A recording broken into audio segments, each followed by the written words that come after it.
तुम केवल सपने देखते हो। इस महीने रॉयल्टी पे जाऊंगा, सपना देख लिया, अब 30 दिन तो कुछ नहीं कर रहे, फिर लास्ट दिन जाग रहे, मेरा टारगेट क्यों नहीं पूरा हो रहा।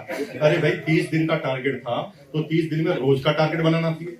रोज में 8 घंटे अगर वर्किंग है तो 1 घंटे का टारगेट बनाना चाहिए। 1 घंटे में रोज क्या क्या करना है ये तुम्हें पता होना चाहिए, तब टारगेट पूरे होते ना। तुम क्या करते, सीधा सपना देख लेते हो, फिर टारगेट होता नहीं, लास्ट दिन में आप धुआं उल्टे पुल्टे काम कर देते। हम नहीं करते थे। हम क्या करते थे, कौन कौन होशियार बच्चे की लिस्ट बनाते थे, कौन कौन किस सब्जेक्ट में होशियार है उसकी लिस्ट भी बनाते थे, और कौन कौन किस चैप्टर में होशियार है उसकी लिस्ट भी बनाते थे। मैथमेटिक्स का एग्जाम आता था तो हम पहले क्लियर कर लेते थे।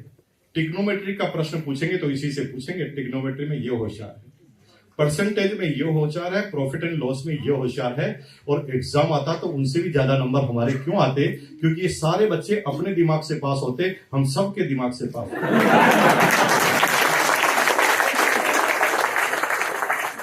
मेरी 4 अपलाइन है। द फर्स्ट इज, पहली अपलाइन है केसी चावड़ा जी, दूसरी है बीसी चावड़ा जी, तीसरी बेहतर कारवा sir, and fourth is Prahlad Rai sir. 4 upline है। केसी चावड़ा जी ने हमें सिखाया एविडेंस के साथ बात करो, बीसी चावड़ा जी ने हैंडल कैसे करनी है ऑडियंस को उसके बारे में बात बताई, भेरुदान जी ने सिखाया the relationship is the by product of sale. Sale के पीछे मत भागो, रिलेशनशिप के पीछे भागो। रिलेशनशिप अगर बन गई ना तो सेल अपने आप होगी। थोड़ा सोचो ना, जिस नाई से तुम बाल कटाते हो बीच में 100 दुकानें और खुल गई, फिर भी तुम वहीं जाते हो। जहां पर तुम पान खाते हो बीच में 10 दुकानें और खुल गई, अभी भी वही पान खाते हो।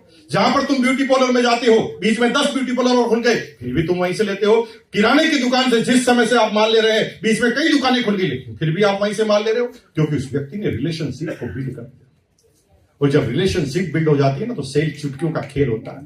थोड़ा सोचो कि आप जिस किराने वाले से सामान लेते हो कैसे रिलेशनशिप बनाता है आपके साथ, है ना। जिस दिन सामान नहीं लेते, आपके हाथ में दोनों हाथ में थैले होते ना, तो कहता है भाभी जी कहां जा रहे हैं, थक जाएंगे, मैं लड़का भेज देता हूं ना, आप जाइए घर पर, आ जाएगा थैला आपके घर। वो इस तरह की रिलेशनशिप बिल्ड कर लेता है कि आप जीवन में दूसरी जगह जाने की सोचते नहीं। लेकिन आपका माल क्यों नहीं बिकता, क्योंकि आप सीधा मुर्गी को हलाल करना चाहते हैं। आप चाहते हैं कि आज की आज काट ली जाए, उसकी जरूरत के बगैर सामान दे दिया जाए। अरे एक बार आप किसी टकले को कंगी बेच सकते हैं, दूसरी बात बेचने जाओगे तो तुम्हें टकला कर देगा। Relationship is the by product of sale. Prahlad Rai sir ने हमें सिखाया कैलकुलेशन, कमीशन कैसे आता है, 3 लेवल से रॉयल्टी कैसे आती है, 4 लेवल से टेक्निकल कैसे आता, ये प्रहलाद राय सर ने सिखाया। और चारों अपलाइन से हम चारों बातें सीखे, और चारों अपलाइन से कमीशन में आगे निकल गए। क्योंकि सब लोग चारों बातों में होशियार थे, हम चारों बातों को सीख गए और चारों में होशियार हो गए। बस इतना सा काम आपको करना है, सबसे सीखना है। जो भी सामने आ जाए केवल आपको सीखना है कि मुझे इससे क्या लेना है, और वो चीजें आपको प्राप्त कर लेनी। हर साल पास होते थे, फाइनल एग्जाम भी पास हो गए, जैसे तैसे बीकॉम हो गई। बीकॉम होने के बाद 10 दिन तक तो पिताजी ने कुछ नहीं बोला। पिताजी से हमें बहुत डर लगता था, बहुत ज्यादा डर लगता था, क्योंकि पिताजी ना डिफेंस वाले आदमी थे, डिसिप्लिन वाले, और ऊपर से फुटबॉल के शौकीन। इतने शौकीन थे कि चलते चलते ही लात पड़ती, डर लगता था उनके। दूर से हम 20 फीट दूर से निकलते थे बात करते करते, मतलब को जवाब देना होता तो 25 फीट की कम से कम दूरी बनाते थे, फिर जवाब देते थे, क्योंकि पास में रहेंगे तो किक लग जाएगी, डर लगता था। पिताजी ने कमरे में बुलाया, पैर कांप रहे थे, अब क्या फरमान आएगा। तो पिताजी ने क्लियर कट बोला, बेटा अब तेरे बीकॉम का एग्जाम हो गया, अब तू नौकरी ज्वाइन कर ले। मैंने कहा पिताजी नौकरी, मैं पार्ट टाइम काम करता हूं, 2-2,500 कमाता है, मुझे पता है क्या करता है तुम। अभी तो बीकॉम हो गया है, अब लड़की वाले आएंगे, सगाई संबंध वाले आएंगे, वो पूछेंगे तुम्हारा लड़का क्या करता है, तो मैं क्या बोलूंगा, गैस का सिलेंडर ब्लेक करता है। उनकी समस्या कुछ और थी। उन्होंने मुझे जबरदस्ती दोस्त के पिताजी की मदद से एक नौकरी ज्वाइन करवाई। नौकरी ज्वाइन कर ली मैंने, और लेकिन नौकरी भी अलग तरह से करता था। पूरे महीने मैंने इतना जम के काम किया कि मेरा पूरा बॉस खुश।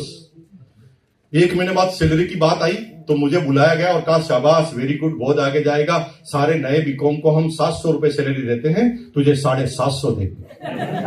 2-2,500 रुपए पार्ट टाइम कमा लेता था उस समय। मुझे 12 घंटे के 750 रुपए दिए गए। उसी समय हमने कसम खा ली, बार आते ही हमने हंसकर गाना गाया, तेरी दुनिया में न रखेंगे कदम आज के बाद, नौकरी करेंगे ही, मेरी किस्मत बार बार नौकरी पर ही लेके आती। नौकरी नहीं करेंगे ठान लिया। लेकिन जब घर पर आ रहे थे तो पिताजी का चेहरा सामने आया। पिताजी को क्या समझा, यहां पर साला हमारा दिमाग चलना ही बंद हो जाता था। जब हमारा दिमाग चलना बंद होता था तो हम पड़ोसी के पास नहीं जाते थे, अपने परम मित्र के पास जाते थे। परम मित्र कौन है? अपने दिमाग के पास गया, मैंने दिमाग से बोला अरे भाई नौकरी नहीं करनी है, सोच लिया, लेकिन पिताजी को कैसे समझाएंगे? तो दिमाग ने कहा पिताजी को दुनिया की कोई ताकत नहीं समझा सकती तेरी मां को छोड़कर। दिमाग ऐसे आईडी देता भाई तुम सोच नहीं सकते। अगर तेरी मां को तूने पटा लिया तो पिताजी को अपने आप उस काम में आना पड़ेगा, इसलिए तुम वहां पर संघर्ष कर बेटा, पिताजी की तरफ मत जा। मां मां मां, दुनिया में मां जैसा कोई है ही नहीं। मां कंपैरिजन लेस, पूरी पृथ्वी पर मां का कोई कंपैरिजन नहीं करता कि तेरी मां ऐसी मेरी मां ऐसी। मां तो मां है मेरे भाई। मां का दिल और मां का दिमाग, मेरी की सोच, मां का सोचने का तरीका पूरी पृथ्वी पर बच्चे के लिए उससे बेहतर कोई हो ही नहीं सकता। बच्चे के एग्जाम में कम नंबर आते हैं तो बच्चे का दोस्त नहीं निकालती, वो कहते टीचर को ही नहीं आता। अब ऐसी मां जो इस तरह से सोचे, संभव है भाई? मां की तरह आप कोई सोच नहीं सकते। सोचने का तरीका ही है। मां के सामने कोई आदमी आकर उसके बेटे की बुराई करे, साला गलती सही भी है तो भी सामने वाले की बैंड मां बजा देती है। मां से कंपैरिजन मत कीजिए, मां से पंगा मत लीजिए। मां जैसी सोच ही कभी हो ही नहीं सकती। बच्चा जब नौटंकी करता है ना तो मां को पता है ये नौटंकी कर रहा है, फिर भी उस नौटंकी में उसका साथ देती है। ये वो मां है। इस मां को सलूट करो भाई, मां जैसा पूरी पृथ्वी पर कोई नहीं।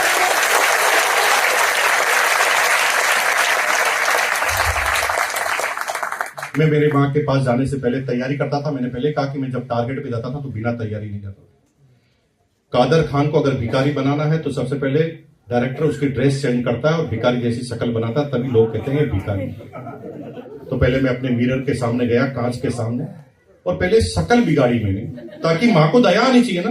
तो बाल मैंने अपने बिखेरे, बाल बिखेर कर पानी थोड़ा आंखों पे मारा ताकि लगे कि आंसू आ रहे हैं। फिर मिरर के सामने 3-4 तरह से शक्ल बिगाड़ कर देखी कि शक्ल कैसी ठीक लगेगी, इस पर दया आएगी।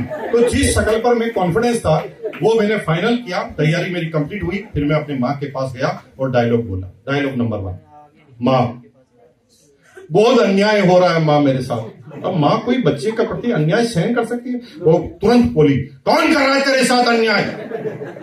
मैंने कहा मां वो मेरा बॉस है ना मां, मुझे 750 रुपए का समझता है मां, क्या मैं तुझे 750 का दिखता हूं? मां ने कहा कौन कहता है तू 750 का है, तू मेरे लिए करोड़ों का है।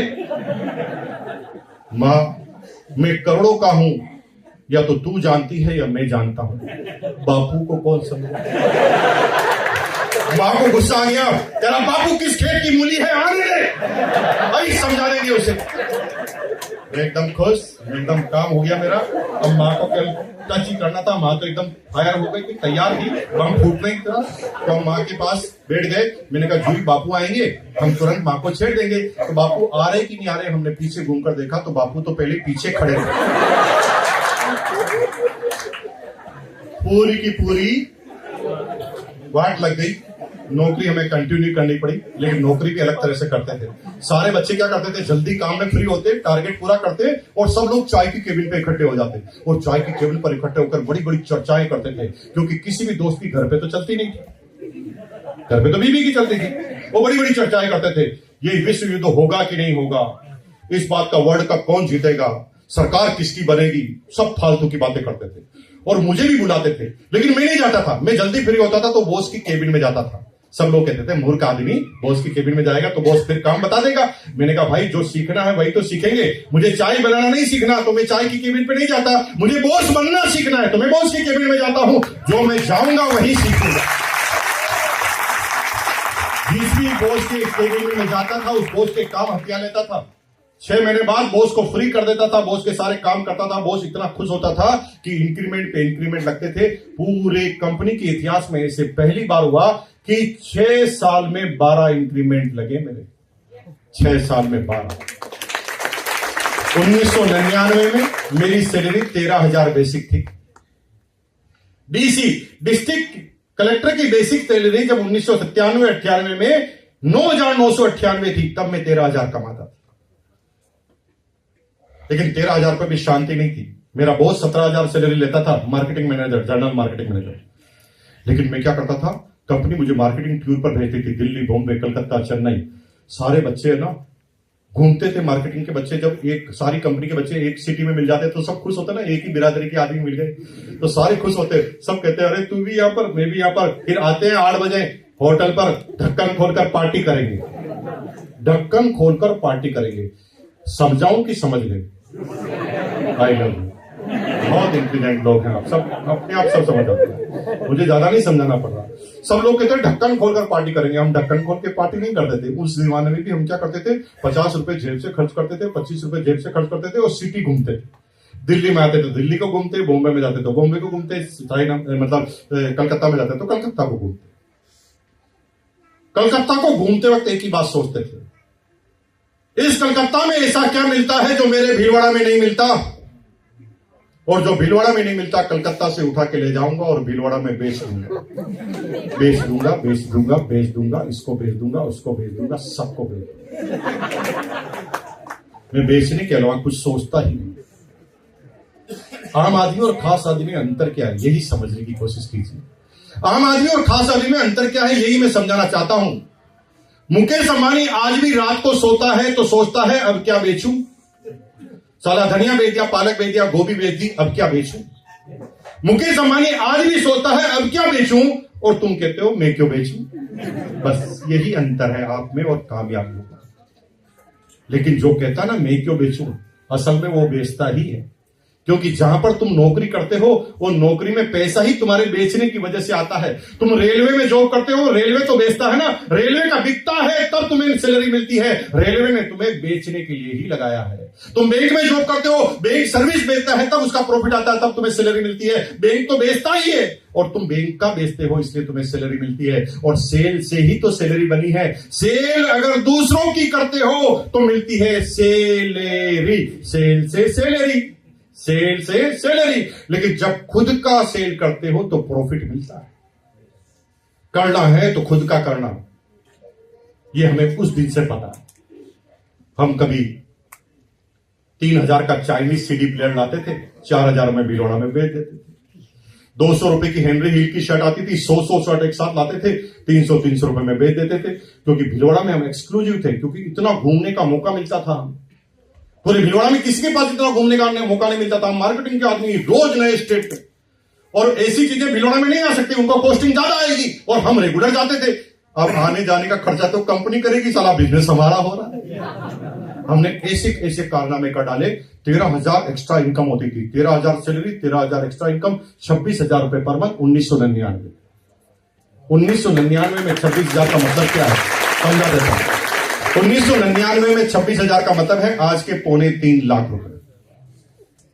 उस समय 26,000 का मतलब था आज के 2.25 लाख रुपए पर मंथ। अब मैं आपसे कहता हूं कि 2.25 लाख रुपए पर मंथ जिसकी सैलरी है उसे आप आरसीएम समझाओ। आप खुद ही कह रहे नहीं समझेगा। क्यों नहीं समझेगा? क्योंकि हमें समझाना नहीं आता। अगर कोई नहीं समझेगा तो मुकेश कोठारी कैसे समझ गए? कोई नहीं समझेगा तो उस समय हमारा बॉस कैसे समझ गया जो उस समय 17,000 रुपए सैलरी कमाता। जब कोई कहता है ना सर समझ में नहीं आया, टाइम नहीं है, कर तो लेंगे लेकिन अब कैसे करें, इसका मतलब आप समझा नहीं पाए। जब बात समझ में आती है ना तो लोग बात फालतू की बातें नहीं करते, उस काम पर लग जाते हैं। टाइम नहीं होता है लेकिन फिर भी एक लड़का लड़की को प्यार होता ना तो मिलने का समय निकाल लेते। एक लड़का था, एक लड़की थी, 40 साल पुरानी बात है। पहले प्यार का प्रोसीजर थोड़ा लंबा था, अभी शॉर्ट नहीं है, सीधा व्हाट्सएप करो आई लव यू, उनसे जवाब आया आई लव यू, काम हो गया। ऐसा नहीं होता था पहले लंबी कहानी चलती थी। थोड़े दिन तक तो ना बस चलते चलते देखना पड़ता था कि आंखें से आंखें मिल रही कि नहीं। जब थोड़ी थोड़ी आंखें मिलने लगती थी, थोड़ा सा पता चलता था कि सिम्टम्स मिल रहे हैं, तो फिर धीरे धीरे धीरे धीरे चिट्ठी पत्री होती थी। छोटे छोटे चिट्ठी लिखते थे, इधर से उधर फेंकते थे।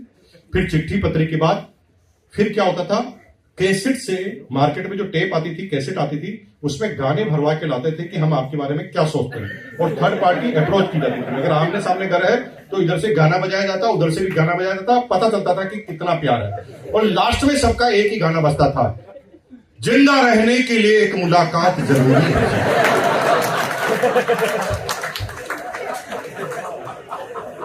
जब डिसाइड होता है कि मिलना है तो सबसे पहले लड़का लिखता, डार्लिंग शाम को 6 बजे बाद मिल सकते हैं इस मॉल में। तो लड़की कहती है 6 बजे ही क्यों? वो कहे 6 बजे ही छुट्टी होती है नौकरी से, उससे पहले बॉस छुट्टी नहीं देता, टाइम नहीं है। तो लड़की कहती है मैं तो 6 बजे बाद नहीं मिल सकती, मैं 6 बजे पहले मिल सकती हूं। 6 बजे बाद इसलिए नहीं मिलता क्योंकि मेरा बाप भी करता है नौकरी और वो 6 बजे घर पर आ जाता है। अब दोनों की समस्या भारी है, टाइम नहीं है, तो क्या दोनों नहीं मिलेंगे? नहीं मिलेंगे? धीरे क्यों बोल रहे हो? बीवी बैठी है ना, तेज बोलो ना यार, मैं तुम्हारे बारे में थोड़ी बात कर रहा हूं। मिलेंगे कि नहीं मिलेंगे? कोई रोक सकता है उनको मिलने से? कोई रोक नहीं सकता उनको मिलने से, क्योंकि सब्जेक्ट क्लियर है, मिलना क्यों है। जिस दिन आरसीएम करना क्यों है किसी को समझा दिया ना, रात के अंधेरे में करेगा, और समझ में नहीं आया तब तक बोलेगा टाइम नहीं, टाइम नहीं, टाइम नहीं। मुकेश कोठारी ने जैसे तैसे सब कुछ ठीक चल रहा था, नौकरी कर रहे थे, फिर एक घटना घटी।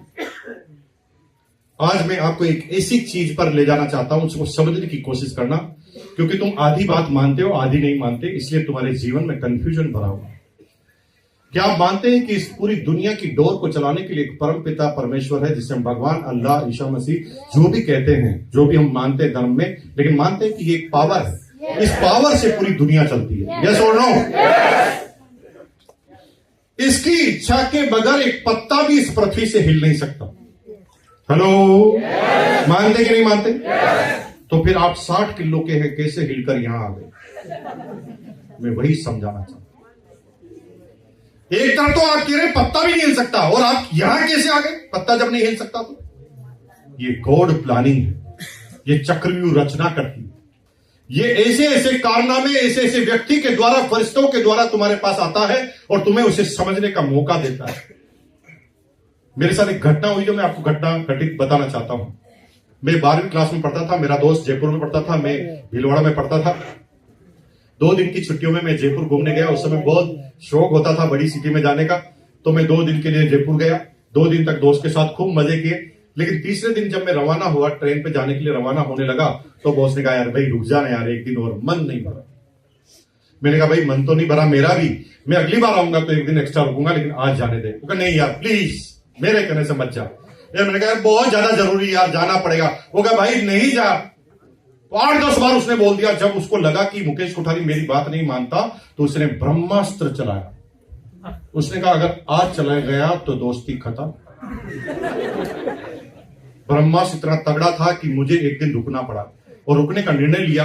लेकिन रुकने के 3 घंटे बाद रेडियो में न्यूज आई कि जिस ट्रेन में मैं जाने वाला था वो ट्रेन पटरी से उतर गई, 9 आदमी मरे। गॉड क्या करवा रहा है? किस आदमी को किस तरह से हमारे पास भेज रहा हमें पता ही नहीं।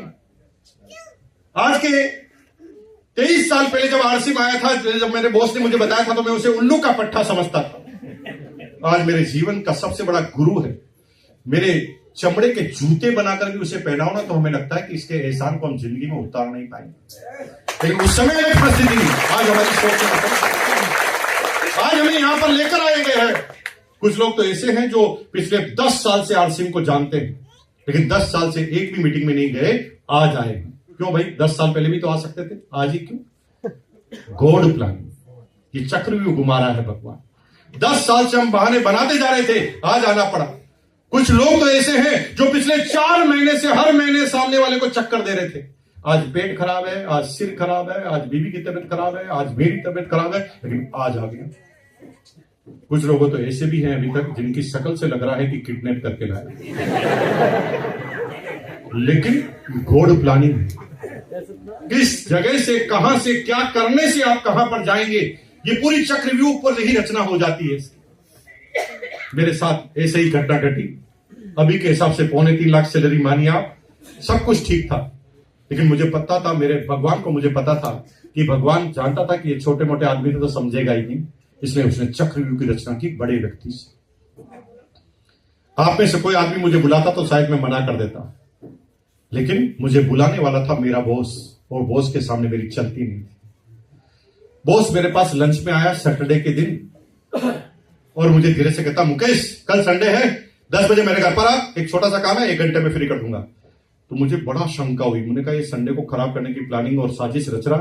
मैंने कहा भाई साहब अगर कोई काम है तो मेरे को अभी बता दो, मैं एक्स्ट्रा रुक जाता हूं, लेकिन प्लीज कल नहीं। उसने कहा है फालतू की बातें करता है, 1 घंटे में फ्री कर दूंगा ना, कह दिया तुझे। नो फॉर्मेलिटीज, ऐसा इन्विटेशन की साला बोलने का मौका। यहां पर भी कुछ लोग ऐसे आए होंगे ना, बहन आ गई, अब भाई कैसे मना करे, भाई आ गया, बहन आ कैसे मना करे, अलग अलग तरीके से मंत्र कर लाए गए, आए हैं, कोई ना कोई तरीका सोर्स निकला है उनका, और वो यहां पहुंच गए। मैं भी पहुंच गया। बीबी को बताया नहीं रात को, नहीं तो रात को बीबी मुझे खूब देर तक सुनाती। सुबह बीबी एकदम स्कूल ऑफिस जाने में मार्केट में जाने का वक्त हुआ, प्लान था कि 10 बजे हम बाहर से निकलेंगे, तो बीबी भी तैयार हो रही, मैं भी तैयार हो रहा हूं। लेकिन जब बीबी तैयार होने की, मैं फटाफट तैयार हो गया, बीबी को थोड़ा टाइम लगता है, तो मैंने उसको कहा सुन तू तैयार हो मस्ती से। बीबी को आश्चर्य हो रहा था, ये पहली बार कह रहा था मस्ती से तैयार, बाकी हमेशा कहता था धीरे फटाफट हो जा, आज कह रहा मस्ती से हो जा। मैंने कहा भाई डार्लिंग छोटा सा काम है, बॉस ने 1 घंटे के लिए बुलाया है, आज भी बॉस। मैंने कहा 1 घंटे का काम है, 1 घंटे में फ्री हो जाऊंगा, बॉस को चकमा देना मेरा छोटा मोटा काम, 1 घंटे में फ्री हो जाऊंगा, तू बस तैयार हो जा, मैं भी आता हूं। और मैं बॉस के घर पर पहुंच गया, जैसे आज आप यहां पर पहुंच गए। अब घटना घटित होती, देखिए बॉस के घर में 10-15 लोग बैठे थे, आगे चेयर लगी थी, 2-3 ऐसे कार्टून इधर उधर घूम रहे थे जिन्होंने गर्मी में सूट पहन रखे, टेम्परेचर 48 डिग्री, राजस्थान में तरतर करता मौसम, नॉन एसी हॉल, पसीना तरतर कर रहा साला जब्बे पजामे में, और इस आदमी ने सूट डाल रखा, वो भी गले में कस के टाइट लगा रखी।